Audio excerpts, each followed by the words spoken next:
Almost.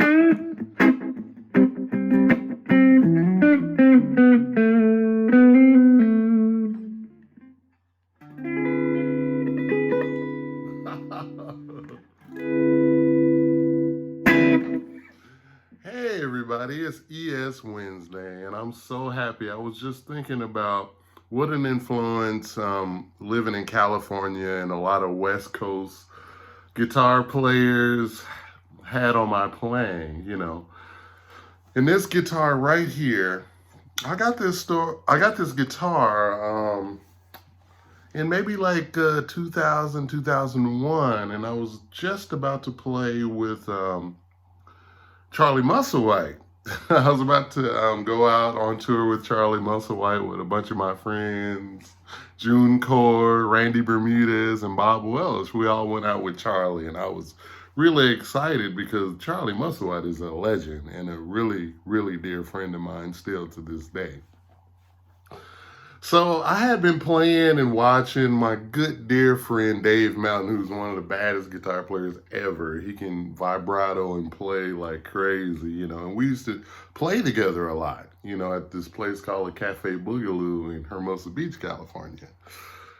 And, you know, I just was so captivated by his playing and his vibrato and his setup and everything, you know, and we were playing together. So I really was like, dang, you know, he had all this sustain, and his setup was a 1960s, you know, 66, 67, 335, exactly like this one, you know, and he would play a CE1 chorus pedal with it, and that's sort of like the little studio, LA studio guitar player secret back in the 70s, which is ruling. And, you know, he would play through a Blackface Super Reverb. And you could just imagine how that sounded. I mean, it was like sustained on every note, you know. And as well, I also, you know, used to hang out at this guitar store called Music Works. And there was this guy, Jim Boyle, who used to come in, and he was a super nice guy. And he actually used to go see, there was this whole, like, let me go back a little bit. There was this whole thing of like these bootleg tapes that were famous in the LA area. You know, it was when Robin Ford and Larry Carlton and Robin Ford played together for a stint, maybe a couple years at this place called Dante's in LA. In the Valley, I think it was. I think it was down from the Universal. Well, you know, I wasn't around yet. But anyway, it's this place called Dante's, and also the Baked Potato, too, was another place, you know, that eventually people start playing at, too, or around the same time, or, you know, whatever like that. And you know, there was this like bootlegs of Robin and Larry playing together, who I definitely told these guys about it. This changed my life, you know, and I consider both of those gentlemen friends of mine now. You know, I'm so blessed, you know, I feel. But, you know, it was like this, these bootleg tapes, you know, and I really formed, I got the first bootleg tape of this probably when I was maybe, I don't know, 18 or 19, maybe fresh out of high school or so, you know, and I just listened to them over and over and over and over again. And Kirk Fletcher's never been the person to sit down and transcribe all the licks and everything off of stuff. I get the feel and the essence and the things that excite me about something, you know. And I'm not saying that that's the right way to do it. You know, transcribing is a beautiful thing, and I definitely done some things like that. But the music was a little bit more challenging and playing over chord changes and a little bit more harmonic sophistication going on. More than your boy knew.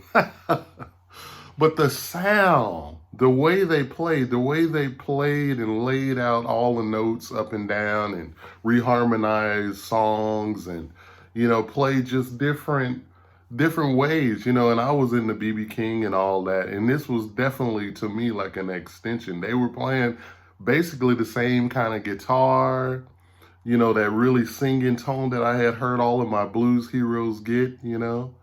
And it was just life changing for me to get this and to get this tape, you know, with the two of these dynamic guitar players playing on it. And I developed my ear. Well, I even knew pretty early. I could tell pretty much who was playing what. It was, you know, both playing 335s, or maybe Robin was even playing a Gale Starfire at first in like 77 when they first done it. But, you know, through Mesa Boogie amps and this whole deal, you know. And it just, the singing tone and playing all of the melodies with this really singing tone just really got to me, because it was like it had elements of my BB King and stuff that I like. It had elements of, you know, Joe Sample was the keyboard player, Jeff Picaro on drums, and it had like this gospel thing. It had that connection, and it had this singing guitar thing. And it was like just melodic and beautiful. And, you know, Robin played pretty aggressive, you know. And Larry would play these singing like lines and sustain, and they would just be going at it. And it was amazing, you know. So this was a big thing for me, you know. So eventually, you know, after playing Stratocasters for my whole career up until that point, pretty much, you know, and right before I started with Charlie, I got the 335 style guitar. I went through a bunch of different 335s and stuff, but I got the guitar. You know, I saw Dave with this guitar, so I wanted to get a guitar like that, because he kind of said that, Kirk, you need an older 335, and he had one like this. So I was like, I probably better go get one. If he sounds that good, maybe I should give it a shot. And it worked out for me really well, and I love it, you know. And I got this guitar, which I affectionately call Eugene, which is Larry Carlton's, you know, middle name. And it looks just like Larry Carlton's guitar, too, which, you know, Travis Carlton is a really dear friend of mine, and they make fun of me, but I don't care. But anyway, yeah, so I got this guitar at Voltage Guitar in Hollywood, you know. Lloyd, the guy's name was Lloyd, and he sold it to me. And there was like 3 or 4 at that time, you know, vintage 335s, and I got this guitar probably, yeah, maybe 2000, 2001, something like that. And I picked it out, and it sounded really cool. It sounded great, and it sustained good, and I loved it. So I played with them, and I had this guitar, you know, and the rest is sort of history for Larry Carl, for playing with Charlie Musselwhite and, you know, everything. And I had my super reverb and everything, you know. And I really went through a whole thing of listening to a lot of 335 players and a lot of albums with 335 players on them. And I just like to bring up a few that were really milestones. This record, which I'm not sure if Robin Ford played a Gil Starfire or a 335, but, you know, basically a 335. This Tom Scott LA Express Tomcat, and I love the album before this too with Larry Carlton on it, obviously. But this record is the first record I got by Tom Scott in the LA Express because it was what was in the store. It was in the, or at the swap meet or somewhere, you know, I picked this record up and it's beautiful. It has this song, Love Poem, on it, and it's beautiful. It's just amazing. A young Robin Ford playing his heart out on this record, and this record changed my life for 335. This record is a newer thing that actually Travis Carlton hit me to. You know, I had saw this record in the store, but, you know, just I got into Chicago blues and everything, and I didn't have, it wasn't available back then, you know, it was kind of maybe out of print or something. But this record has a song called Easy Evil on it. And it's like one of the most lyrical, melodic guitar solos ever. You know, so we all talk about Kid Charlemagne, which is amazing Larry Carlton solo. But if you listen to Easy Evil, you'll hear a lot of things that I picked up from that in more of a lyrical way of playing, you know, like a minor blues or something like that, you know. Easy Evil, definitely check this out. And also, this record, Joni Mitchell, Hissing in the Summer Lines.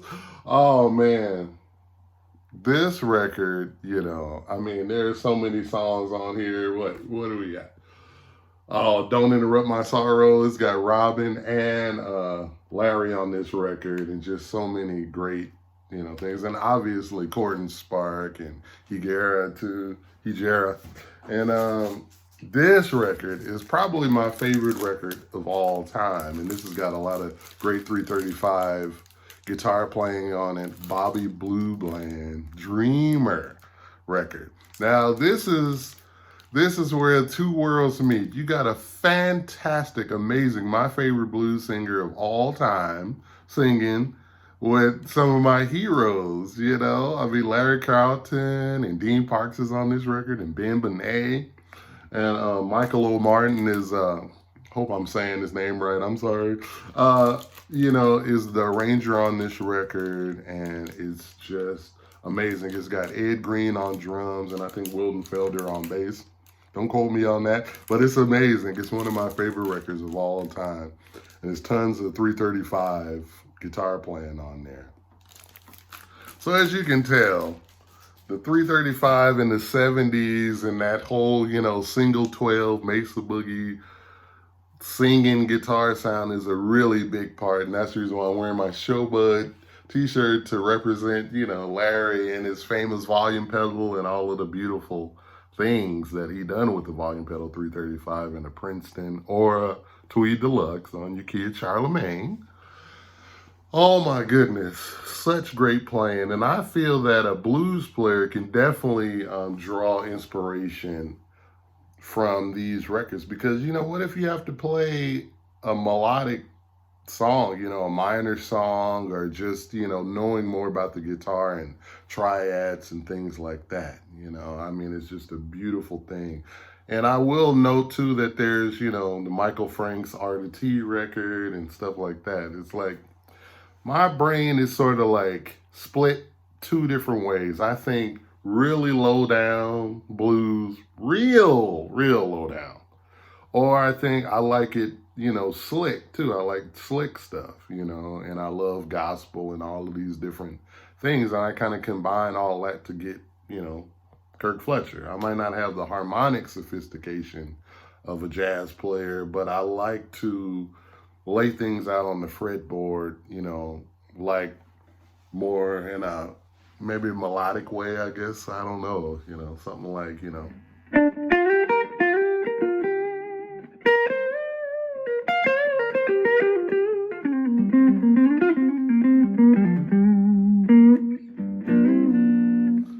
Stuff like that. And also, there was a thing that happened maybe about when I was about 20, 21 or so. I met Chris Cain for the first time. And Chris Cain is a beautiful example of a guy who loves all of the same things I do when it comes to the 335. And he really just changed my life because he was adding more of the blues thing as well as this melodic content and phrasing more like a horn player, like Robin Ford often says, And it just changed my life. I know this video is going on way too long, but yeah, I'm just so passionate about this music, and it makes me so excited, and it makes me have the strength to make it through these times right now, is to think about, what I listened to when I was young and influences and great people that came along and showed me some different things and, gave me bootleg tapes of